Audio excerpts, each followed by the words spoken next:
Good morning, students. Today we will discuss NMOS inverter alternate loads.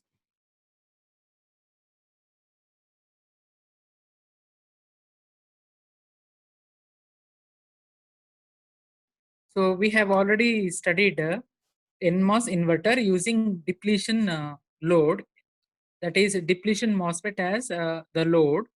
Here, if we use in place of the load just a simple resistor, we can still get inverter action. That is what is shown in this circuit diagram. So uh, there are different regions of operation when Vi is less than Vtn and when Vi is greater than Vtn. When Vi is less than Vtn, what happens is when Vi is less than Vtn, the device is in the cutoff state. So ID will be 0. There is no voltage drop across RD. Output voltage will be equal to VDD. When Vi is greater than Vtn, what will happen? The device will conduct, current will flow through this RD, and you will get output, which is because of the VDS of this device. So the device is initially in the saturation region. So we will see how the inverter characteristics can be obtained for this resistance as a load in NMOS inverter.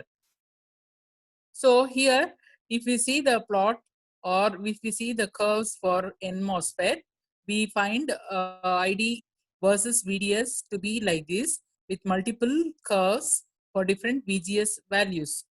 And over this, the load line is drawn for resistance RD. So the maximum value being VDD by RD and the minimum value is the maximum.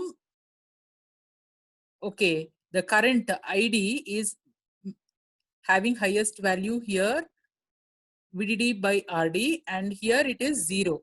So this is a linear graph. You can see here the curve for ID through the resistance is linear, and if you see where it intersects these curves, they are all operating points, and these operating points will determine whether the circuit can work as inverter or not. So what you should know here in this circuit is the VDS of this enhancement NMOSFET is nothing but V0, and VGS of enhancement NMOSFET is nothing but Vi. So if you want to get Vi versus V0 curve or V0 versus Vi curve, you should know what is VGS and what is VDS for this NMOSFET and correspondingly know how it works as inverter.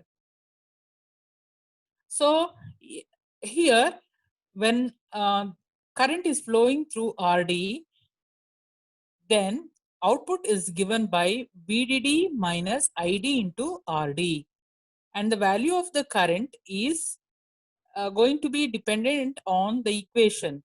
And you see here, if the NMOSFET is in saturation region, the current will be given by saturation current. If the NMOSFET is in the non-saturation region, the current will be given by non-saturation current expression. So V0 will be VDD minus RD into ID, where ID takes either saturation current or non-saturation current. Mostly it takes saturation current value because you see the transition point here. The linear resistance or the current curve for resistance is meeting these curves at this point. Okay, so the current becomes saturated current after this region. So here the current what we have considered is saturation current. So whether do we use this resistance in the practical conditions? we actually don't use resistance as a load in the practical conditions because it occupies a very large area when it is in the IC form. That means the resistance, when it is fabricated in IC form, it occupies a large area. Hence, it is not preferred.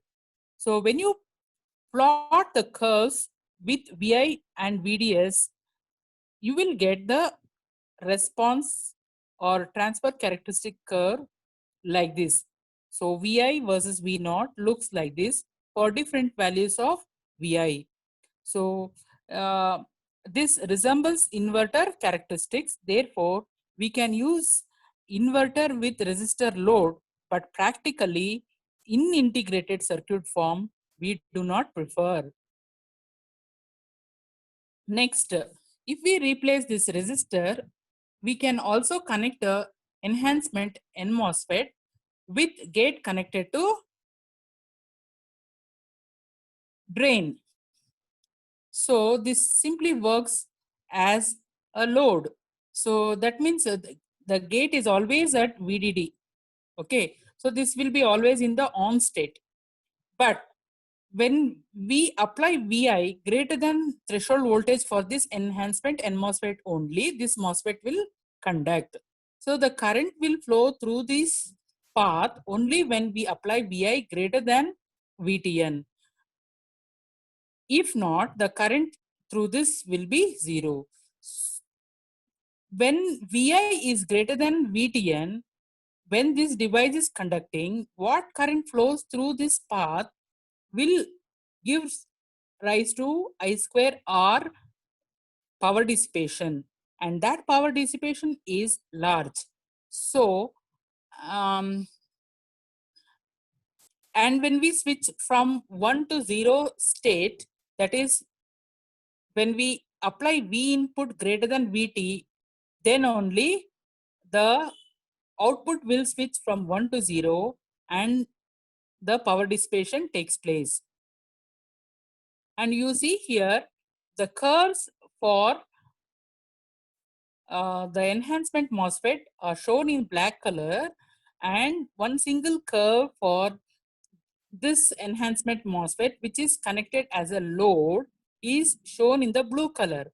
And wherever it intersects these black curves, there you get the operating points. And for each of the operating point, note down what is VDS, D, that is for the driver, what is the VDS, that will be nothing but the output voltage. And what is Vi, that is nothing but input voltage, or VGSD, that is for driver, what is VGS. Knowing these two values, if you plot the curve, you get V naught versus V in. And when we see that there is a drop here, that means output will not reach a perfect VDD at the highest value.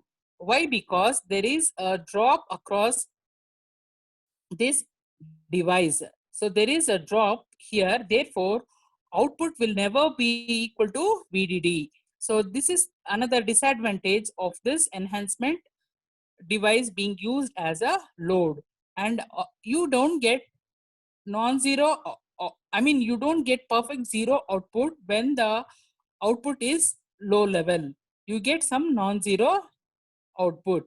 So we actually don't prefer enhancement device in the load section. That's about the alternate methods of connecting loads to the NMOS inverter.